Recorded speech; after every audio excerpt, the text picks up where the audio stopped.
बिस्मिल्लाहिर्रहमानिर्रहीम। अस्सलामुअलैकुम मोहतरम नाजरीन व सामीन, आप सुन रहे हैं देवता। तो आइए बढ़ते हैं कहानी की जानिब। मैं बोट में आकर बैठ गया। जब वो दरिया की लहरों पर आगे बढ़ी तो मैं लेट गया। ये जनाब तब्रेज़ी साहब की हिदायत थी कि मैं सो जाऊं। उस हिदायत के मुताबिक मैंने ज़िंदगी में पहली बार उसूल के ख़िलाफ़ दिमाग को सोने जागने की हिदायत नहीं दी। ज़रा सी देर में सो गया। तब मैंने देखा कि मैं सो रहा हूँ, लेकिन मेरी आंखें जाग रही हैं और ये दो आंखें उसे देख रही थीं। मैंने जमीला राजी को देखा कि वो पैदाइश के पहले लम्हे से नफ़रत और अदावत का शिकार होती आ रही थी। मैंने जो कुछ देखा वो मेरी कोई गैर मामूली क़ुव्वत बसारत नहीं थी। ये तब्रेज़ी साहब की रूहानी टेलीपैथी थी जिसने मेरी दो आंखों को वो मनाजिर दिखाए थे और मेरे सामने उसकी पूरी हिस्ट्री पेश की थी। फिर मेरी आंख खुल गई। मोटर बोट दरियाई लहरों को चीरती हुई एक समत बढ़ती जा रही थी। शाम के साए गहरे हो रहे थे। रात की तारीकी फैलने वाली थी। जनाब तब्रेज़ी साहब की हिदायत ने मुझे बोट के ड्राइवर से भी गाफिल रखा था। मैंने अब तक उससे बात नहीं की थी। मैंने पहली बार उसे मुखातिब किया। सुनो, ये हम कहाँ से गुजर रहे हैं? उसने पलटकर मुझे देखा। मैंने अपना सवाल दोहराते हुए पूछा, तुम ये अरबी ज़ुबान ज़रूर समझते होगे? उसने हाँ के अंदाज में सर हिला दिया। फिर ज़रा करीब होकर मुंह से ज़ुबान निकाल कर दिखाई। उसकी ज़ुबान का अगला हिस्सा कटा हुआ था। वो सुन सकता था, समझ सकता था, लेकिन बोल नहीं सकता था। मैंने उसकी आंखों में झांक कर दिमाग में पहुंचने की राह बनाई। उसके ख्यालात पढ़े। वो ओमान का एक बाशिंदा था। यहूदियों से उसका कोई ताल्लुक नहीं था। दरिया के जिस साहिल पर मैं बोट में सवार हुआ था वो ओमान का ही साहिल था। मैंने बाएं समत देखा तो आगे वही पहाड़ी और वही फैली हुई चट्टान का साया नजर आया जहां मेरी दो आंखों ने जमीला राजी को देखा था। वो नजर नहीं आ रही थी मगर जगह वही थी। ड्राइवर ने मेरे हुक्म के मुताबिक बोट साहिल से लगा दी। मेरा सामान उतार कर सूखी रेत पर ले आया। मैंने उसे $5000 दिए तो वो बड़ा हैरान हुआ। मैंने उसके शाने को थपक कर कहा, इसे इनाम समझ कर रख लो और किसी से मेरा जिक्र ना करना। वो मशकूर व ममनून होकर सलाम करके चला गया। जब उसकी बोट नज़रों से ओझल हो गई तो मैंने फैली हुई चट्टान के करीब जाते हुए आवाज़ दी, जमीला, तुम कहाँ हो? मेरी आवाज़ उस वीराने में दूर तक गूंजती हुई गई। मुझे जवाब नहीं मिला। मैंने फिर आवाज़ दी, फिर खामोशी रही। आखिर में मैंने कहा, मुझे अजनबी समझकर मुझसे खौफ ना खाओ। मैं तुम्हारा बुजुर्ग हूँ, तुम्हारा बाप हूँ, आ जाओ। नहीं, उसकी एक ज़ोरदार चीख सुनाई दी। फिर वो रो रो कर कहने लगी, मैं समझ गई थी तुम मेरे बाप हो, भेस बदल कर आए हो। मैं तुम्हें खुदा का वास्ता देती हूँ, मुझे कत्ल ना करो। तब मुझे याद आया कि वो बाप और भाई से खौफजदा है। मैंने उसे बेटी और ख़ुद को बाप कहकर उसे और ज़्यादा खौफजदा कर दिया था। मैंने कहा, जमीला, तुम गलत समझ रही हो। मैं तुम्हारा अपना बाप नहीं हूँ, ना ही भेस बदल कर आया हूँ। दुनिया के सभी बाप अपनी बेटियों से नफ़रत और अदावत नहीं रखते, उनसे बेइंतहा मोहब्बत करते हैं। तुम्हें अपने बाप की मोहब्बत नहीं मिली, मैं तुम्हें बेटी बनाकर बाप की मोहब्बत देने आया हूँ। ये कहकर मैं उसके दिमाग में पहुँच गया। वो एक बड़े से पत्थर के पीछे सहमी हुई बैठी थी। मैंने उसके अंदर हौसला पैदा किया। उसकी सोच में कहा, यह अजनबी सच्चा लगता है, वैसे भी मुझे इस पर भरोसा करना होगा। मैं कब तक छुपी रहूँगी? वो यहाँ करीब आ जाएगा तो मैं उसका क्या बिगाड़ लूँगी? इस सोच ने उसे सामने आने पर माइल किया। वो पत्थर के पीछे से सहमी हुई सी निकल आई। उसे साहिल पर आए 2 घंटे से ज़्यादा हो गए थे। लिबास अभी तक नम था। सर्द हवा के बायस वो हौले हौले कांप रही थी। मैंने एक अटैची उठाकर उसके करीब रखते हुए कहा, तुम भीगी हुई हो, फ़ौरन इसमें से कोई सा लिबास निकाल कर पहन लो वरना बीमार पड़ जाओगी। इस अटैची में एक भरा हुआ रिवॉल्वर भी है, उसे अपने पास रखो। पत्थर के पीछे चली जाओ, मैं थोड़ी देर के लिए दूर जा रहा हूँ। मैं उससे मुंह फेर कर साहिल पर दूर जाने लगा। उसके ख्यालात पढ़ने लगा। उसने सबसे पहले अटैची से रिवॉल्वर निकाला था और अब बड़ी हद तक खुद को महफूज समझ रही थी। जब वो एक लिबास निकालकर बड़े से पत्थर के पीछे गई तो मैं उसके दिमाग से निकल आया। उस वक्त तारीकी फैल चुकी थी। कोई 10 मिनट के बाद मैंने दूर आसमान की तरफ देखा। बहुत बुलंदी पर एक लाइट जलती बुझती आ रही थी। हेलीकॉप्टर की धीमी सी आवाज़ थी। मैं रेत पर से बाकी सामान उठाकर चट्टान के साए की तरफ दौड़ते हुए बोला, जमीला वहीं छुपी रहो, कोई हेलीकॉप्टर आ रहा है। मैं तमाम सामान समेत दौड़ता हुआ चट्टान के साए में आया। वहां छुपने के लिए और कोई जगह नहीं थी। अगर कोई सामने से या दाएं बाएं से साहिल पर आता तो हमें देख लेता, लेकिन बुलंदी से कोई नहीं देख सकता था क्योंकि बड़ी सी चट्टान छत की तरह दूर तक फैली हुई थी। हेलीकॉप्टर बिल्कुल करीब आ गया था। सर्च लाइट की रोशनी साहिल पर और पहाड़ियों पर रेंगती हुई जा रही थी। वो रोशनी 2 बार उस चट्टान पर से भी गुजरी जिसके साए में हम छुपे हुए थे। फिर वो हेलीकॉप्टर एक लंबा टर्न लेता हुआ वापस चला गया। उसकी आवाज़ दूर जाते जाते मासूम हो गई। मैंने उसके ख्यालात से मालूम किया वो तारीकी में मेरी तरफ देख रही थी और मुझसे पूछना चाहती थी कि मैं कौन हूँ और इधर कैसे चला आया हूँ। लेकिन उससे पहले ही मैंने कहा, दुश्मन फिर आ सकते हैं। अगर वो तादाद में ज़्यादा हुए तो इधर कहीं हेलीकॉप्टर उतारकर हमें ढूंढ निकालेंगे। यहाँ छुपने की कोई दूसरी जगह तलाश करनी होगी।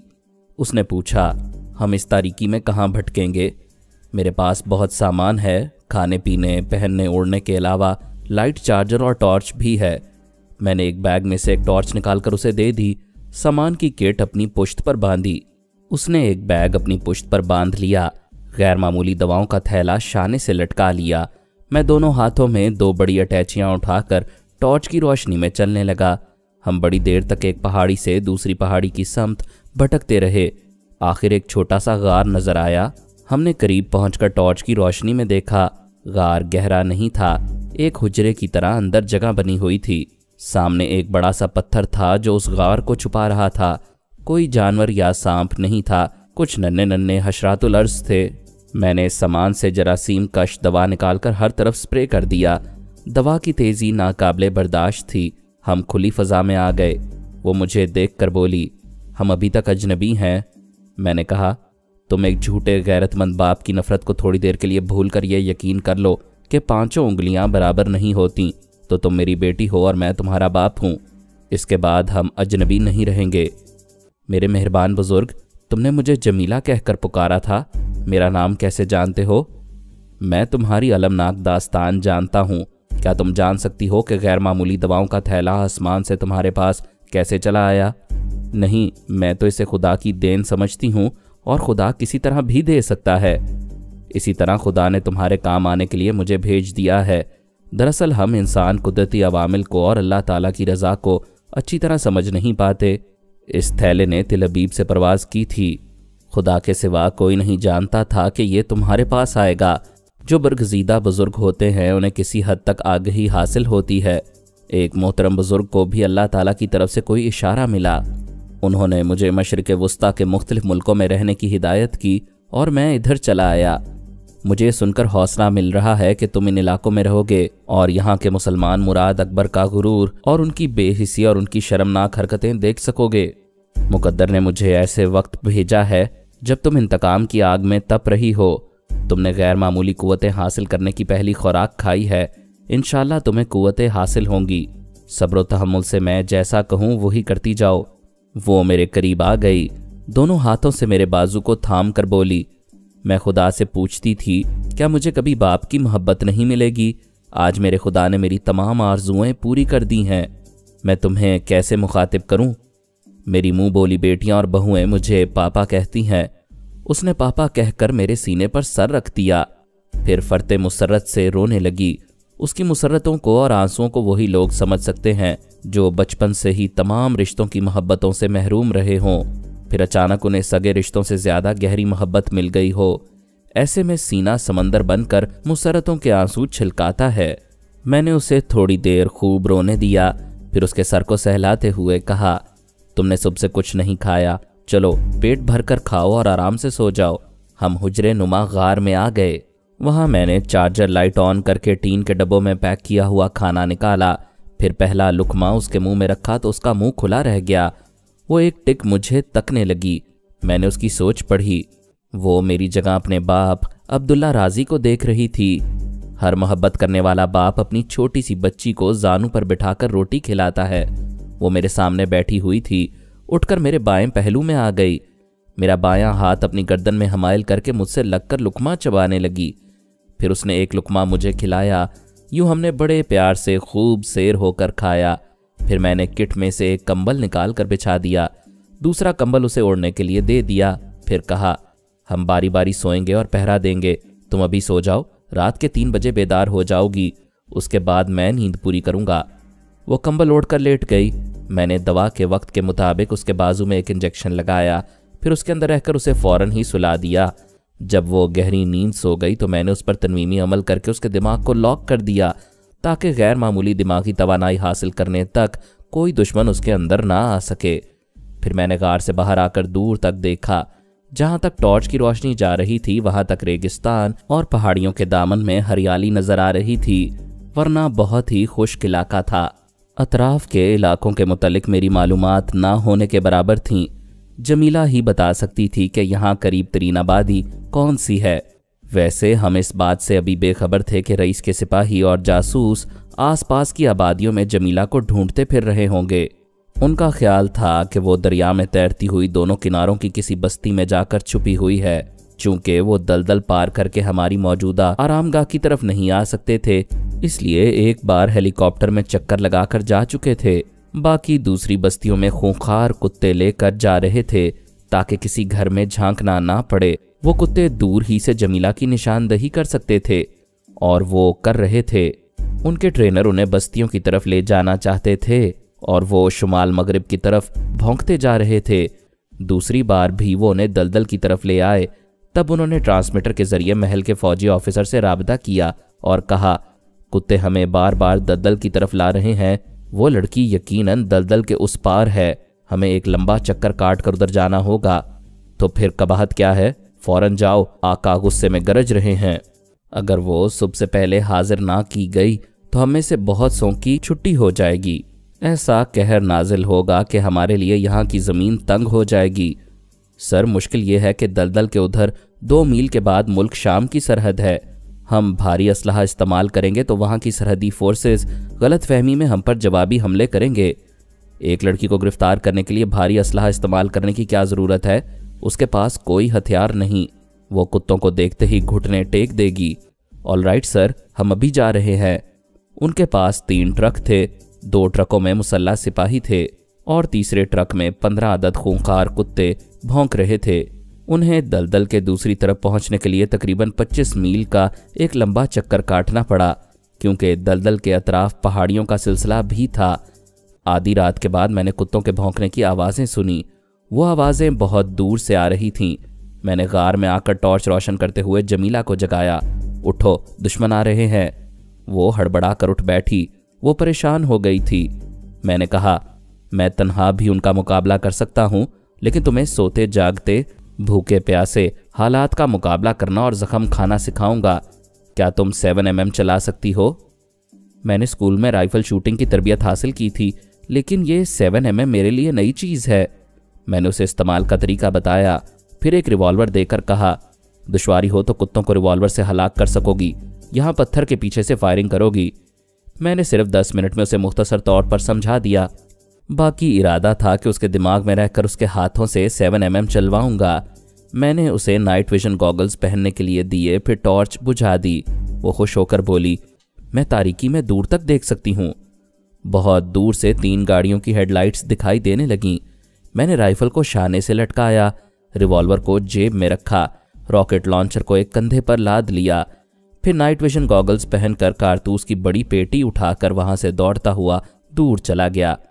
मैं चाहता था हमारे जवाबी हमलों से उन्हें मालूम हो जाए कि जमीला तन्हा नहीं है। मैंने ज़रा दूर आकर एक चट्टान के पास मोर्चा बना लिया। तकरीबन 200 गज के फासले पर गाड़ियां रुक गई थीं।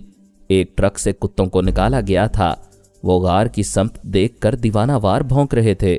उनके ट्रेनर्स उनकी जंजीर को थामे उन्हें गार की समत जाने से रोक रहे थे। एक अफसर मेगाफोन के जरिए अरबी जुबान में कह रहा था, जमीला राजी, छुपने की नादानी ना कर, कुत्तों ने तेरी निशानदही कर दी है। अगर हम इनकी जंजीरें खोलेंगे तो ये तेरे पास आकर तेरी बोटियां नोच लेंगे। तेरी बेहतरी इसी में है कि तू खुद सामने चली आ। बोलने वाला खामोश हो गया। मैं उसकी खोपड़ी में पहुंच गया। उसकी सोच कह रही थी कि बड़ी मुश्किल है, हम फायरिंग करके उसे धमकियां नहीं दे सकते, उधर शाम की सरहद से फायरिंग शुरू हो जाएगी। उसके ख्यालात से मुझे पता चला कि हम एक और मुल्क की सरहद के करीब हैं انہوں نے ایک ٹرک کے اوپر سے ایک بڑی سرچ لائٹ آن کر دی تھی۔ اس کی روشنی غار تک پہنچ رہی تھی۔ میں تھوڑے فاصلے پر تھا۔ وہ روشنی گھومتی ہوئی میری طرف بھی آ سکتی تھی اور یہ مجھے منظور نہیں تھا۔ افسر نے کہا، ہم آخری وارننگ دیتے ہیں، تو خود کو گرفتاری کے لیے پیش نہیں کرے گی تو ہم آنسو گیس پھینکیں گے۔ تجھے مجبوراً اپنی پناہ گاہ سے باہر آنا پڑے گا۔ مجھے منظور نہیں تھا کہ ہم آنسو گیس کی زد میں آئیں۔ میں نے لانچر کو کندھے پر رکھ کر سرچ لائٹ والے ٹرک کا نشانہ لیا، پھر راکٹ فائر کیا۔ ایک زبردست دھماکے کے ساتھ وہ سرچ لائٹ پورے ٹرک کے ساتھ ٹکڑے ٹکڑے ہو کر فضا میں اڑنے لگی۔ اندھیری رات میں شعلے آسمان سے باتیں کرنے لگے۔ وہ ایک نہتی لڑکی سے اتنے بڑے حملے کی توقع کر ہی نہیں سکتے تھے۔ دوسرے 2 ٹرک تیزی سے گھوم کر واپس جانے لگے۔ وہ افسر اپنے سپاہیوں سے کہہ رہا تھا، سرحدی سپاہیوں نے حملہ کیا ہے، فوراً یہاں سے دور نکلو۔ وہ دور جا رہے تھے، لیکن زبردست دھماکے کے باعث ٹرینر کے ہاتھوں سے کتوں کی زنجیر چھوٹ گئی تھی۔ وہ بھونکتے ہوئے غار کی سمت دوڑ لگا رہے تھے۔ جمیلہ نے ریوالور سے پہلا فائر کیا۔ میں نے 7mm سے تڑا تڑ فائرنگ شروع کی۔ یکے بعد دیگرے 6 کتے گرے، پھر دوڑنا تو کیا، رینگنے کے قابل بھی نہ رہے۔ میں نے جمیلہ کے اندر رہ کر اس کے ہاتھ میں رائفل پکڑائی۔ وہ بڑی کامیابی سے نشانے پر گولیاں چلانے لگی۔ اس کے قریب آتے آتے ایک کتا بھی دوڑنے اور چھلانگیں لگانے کے قابل نہ رہا۔ کوئی مر گیا، کوئی زخمی ہو کر زمین پر پڑا ہانپنے لگا۔ 15 عدد کتے تھے، جن میں نصف سے زیادہ مر گئے اور باقی زخمی ہو کر ناکارہ ہو گئے۔ اس میگا فون والے آفیسر نے اپنے سینئر سے کہا، سر، وہ لڑکی نہ تو نہتی ہے اور نہ تنہا ہے، کسی مسلح گروہ یا سرحدی فوجیوں کا تعاون اسے حاصل ہے۔ اس کی بات ختم ہوتے ہی 2 میل دور سرحد سے چھوٹی توپیں چلنے لگیں۔ گولے آ کر ٹرکوں کے پاس اور پہاڑیوں کے پاس گر کر پھٹنے لگے۔ وہ 2 ٹرک فوراً ہی سٹارٹ ہو کر وہاں سے بھاگتے چلے گئے۔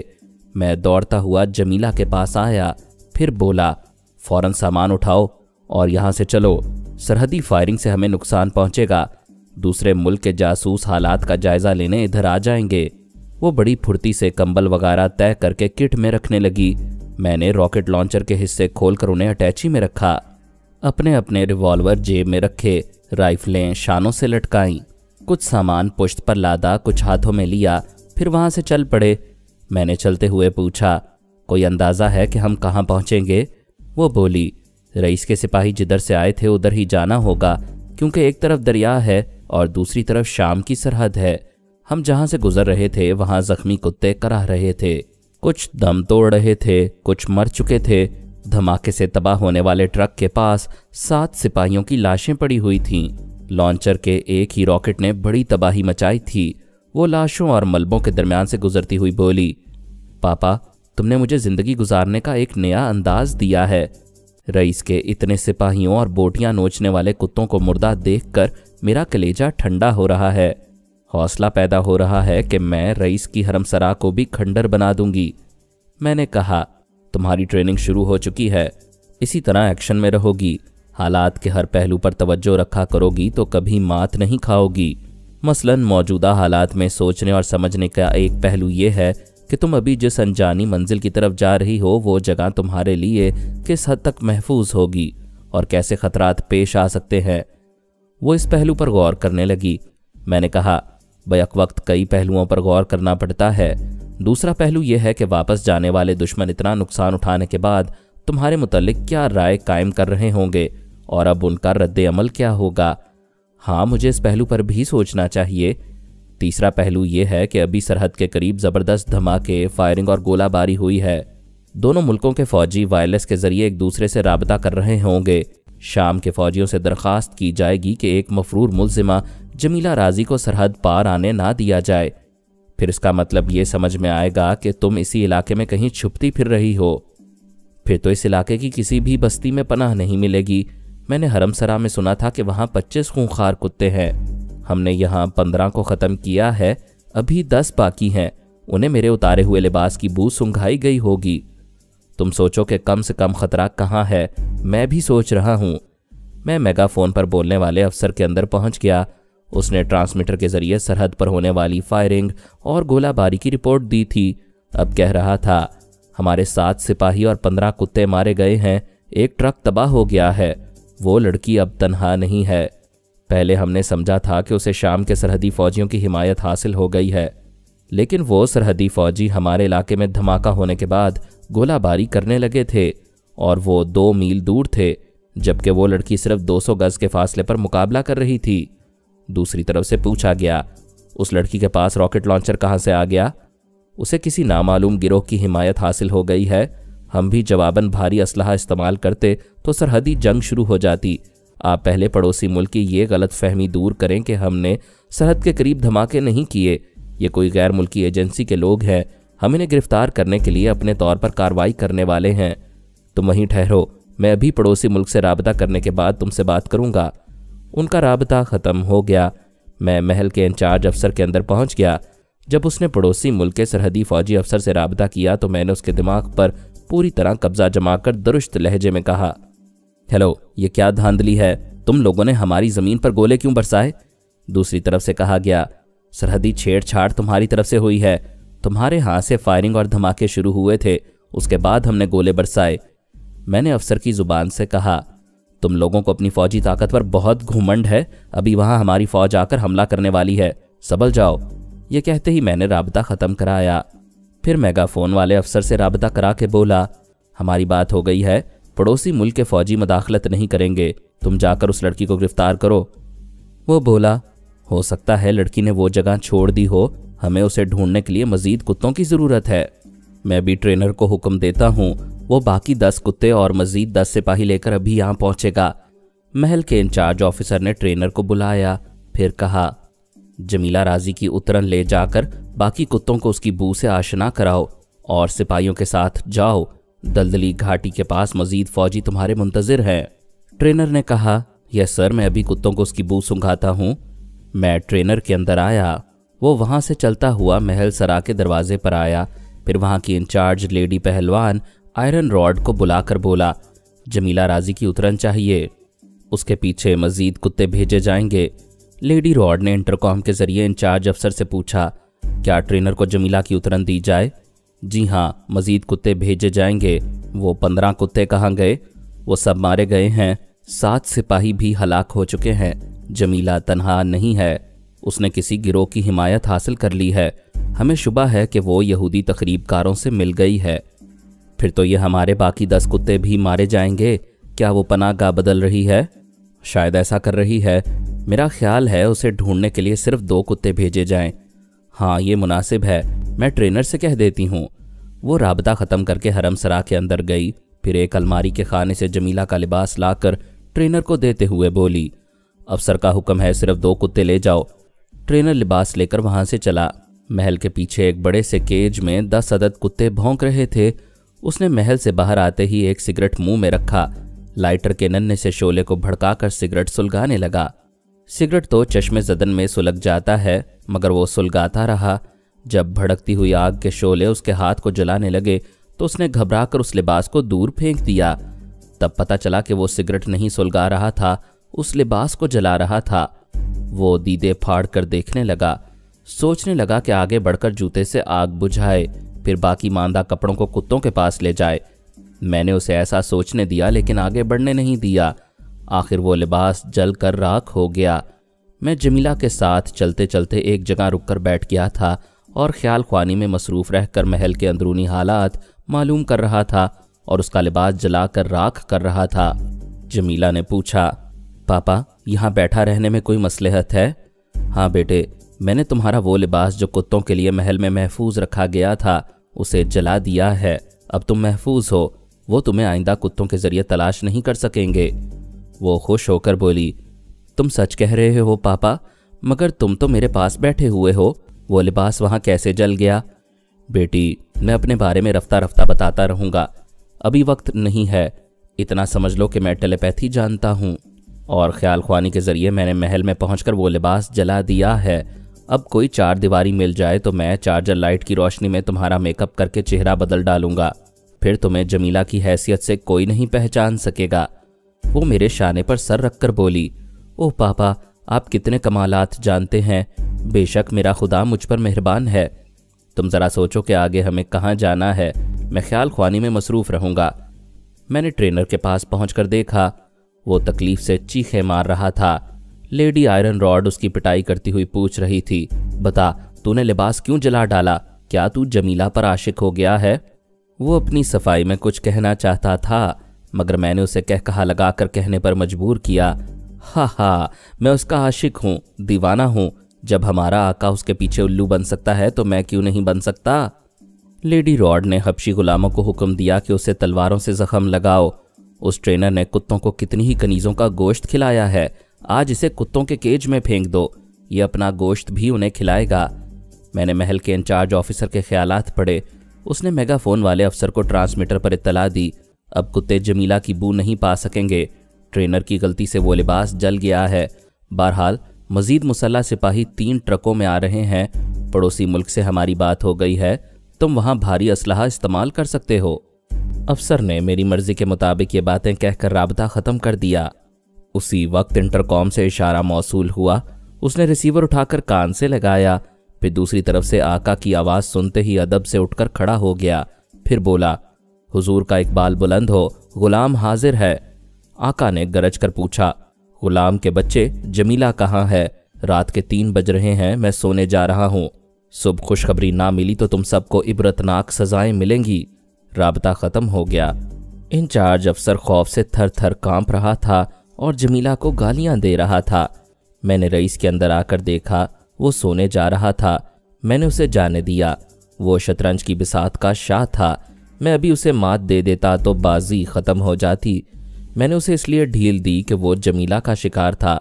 सिर्फ वही नहीं, महल सरा में और भी जितने जालिम और शाहजोर थे उन सब से वो हिसाब लेने वाली थी और मैं उसे ये अमली ट्रेनिंग देने वाला था। उसने मुझे मुखातिब किया, पापा यहाँ से 10 मील के फासले पर शहर अलजरका है, वहाँ हस्पताल की एक नर्स मेरी सहेली है। वो एक क्वार्टर में तन्हा रहती है, हमें वहाँ छुपने की जगह मिल जाएगी। मैं उसके साथ उठकर चलने लगा। उसने पूछा, महल में क्या हो रहा है? वो ट्रेनर जो बगावत करने वाली हसीनाओं का गोश्त कुत्तों को खिलाता था, आज कुत्तों ने उसका गोश्त खाया है। रईस तुम्हारे गिरफ्तार ना होने पर अंगारों पर लौट रहा है। उसने महल के अफसरान को वार्निंग दी है कि सुबह तक तुम्हें गिरफ्तार ना किया गया तो उन सब की शामत आ जाएगी। वो सुन रही थी और खुश हो रही थी। फिर संजीदगी से बोली, मैंने महल सरा के टीवी स्क्रीन पर एक फरार होने वाली हसीना को देखा है। वो फरार होते वक्त पकड़ी गई थी। उस बेचारी के साथ ऐसा गैर इंसानी सलूक किया गया था कि सोचो तो शर्म आती है। फिर कुत्ते उसे भंबोड़ भंबोड़ कर खा गए थे। मैं पकड़ी जाऊंगी तो मेरे साथ भी ऐसा ही सलूक होगा। फिर दूसरी इज्जतदार लड़कियों की तरह मेरा भी किस्सा ख़त्म हो जाएगा, मगर मेरे अल्लाह को ये मंजूर नहीं है। वो माबूद मुझे हौसला, कुव्वत और मेरे पापा का सहारा मुझे दे रहा है। मैं उन जालिमों को जिंदा नहीं छोड़ूंगी। मैंने कहा, अभी जहन को इस मामले पर मरकूज करो कि अलजरका पहुंचकर क्या होगा और कैसे हालात पेश आ सकते हैं। मैं फिर थोड़ी देर खामोश रहूंगा। मैं मेगाफोन वाले ऑफिसर के पास आ गया। वहां मुसल्ला सिपाहियों से भरे मजीद 3 ट्रक आ गए थे और वो 5 ट्रक उस समत जा रहे थे जहां हमसे पहले मुकाबला हो चुका था। मैंने उसके दिमाग पर कब्जा जमाकर रास्ता बदल दिया। तमाम सिपाही और मातहत अफसर उसकी कमांड में थे, इसलिए उसके हुक्म के मुताबिक पड़ोसी मुल्क की सरहद के करीब पहुंच गए। उसने मोटर गन और रॉकेट लॉन्चर्स वगैरह के जरिए हमला करने का हुक्म दिया। एक मातहत अफसर ने कहा, सर आगे पड़ोसी मुल्क के सरहदी फौजी हैं। वो गरज कर बोला, क्या अपने कमांडर को नालायक समझते हो? हमारी उन फौजियों से बात हो चुकी है, वो उधर नहीं है। इधर जमीला गैर मुल्की एजेंटों के साथ छुपी हुई है, फायर करो। हुक्म की तामील की गई। मार्टर गनों, रॉकेट लॉन्चरों और राइफलों के जरिए तमाम सिपाहियों ने छोटी सी पहाड़ी की तरफ फायरिंग और धमाके शुरू कर दिए। दूसरी तरफ के फौजी पहले ही तैयार थे। उन्होंने उनसे भी बड़ा हमला किया। कितने ही सिपाही मरने और पीछे हटने लगे। पड़ोसी मुल्क के फौजी जबरदस्त हमले करते हुए सरहद पार करके उन्हें रगेदते हुए दलदल तक ले आए। उसके बाद वापस चले गए क्योंकि वो 5 ट्रक के सिपाही मारे गए थे। मेरा आलाकार ऑफिसर जिंदा था मगर जख्मी जमीन पर रेंगता हुआ ट्रांसमीटर तलाश कर रहा था ताकि अफसरान बाला को अपनी हालत ज़ार बयान करे। मैं उसे छोड़कर दिमागी तौर पर हाजिर हो गया। हम शहर अलजरका के करीब पहुंच रहे थे। जमीला ने कहा, मुझे शहर से बहुत मोहब्बत है। जब मैं पैदा हुई और मेरे बाप ने मेरी माँ को घर से और शहर से निकाल दिया तो वो मुझे लेकर अलजरका में आ गई। यहाँ मेरा ननियाल है, मगर मैं माँ के पास अभी जाऊंगी तो वो मुसीबत में गिरफ्तार हो जाएगी। रईस के आदमी इस ताक में होंगे कि शायद मैं माँ के पास आऊंगी, फिर वो मुझे गिरफ्तार कर लेंगे। दुरुस्त कहती हो, तुम्हें अपनी माँ से दूर रहना चाहिए। अब हम शहर में दाखिल हो रहे हैं। वो देखो, तुम्हारे बाएं तरफ वाली कोठी में तारीकी है। 4 बजने वाले हैं, सभी सो रहे होंगे। क्यों ना हम एक एक कोठी में झांकते चलें, शायद कोई खाली मिल जाए। वैसे तो कई कोठियाँ खाली मिल सकती हैं। यहाँ के अमीर कबीर लोग हफ्तों और महीनों के लिए अय्याशी की गर्ज से यूरोप के ममालिक में जाते रहते हैं। वो कोठियाँ मुकफ़ल रहती हैं, इहाते में माली और चौकीदार रहते हैं। हम उस तारीक कोठी के पास पहुँच गए।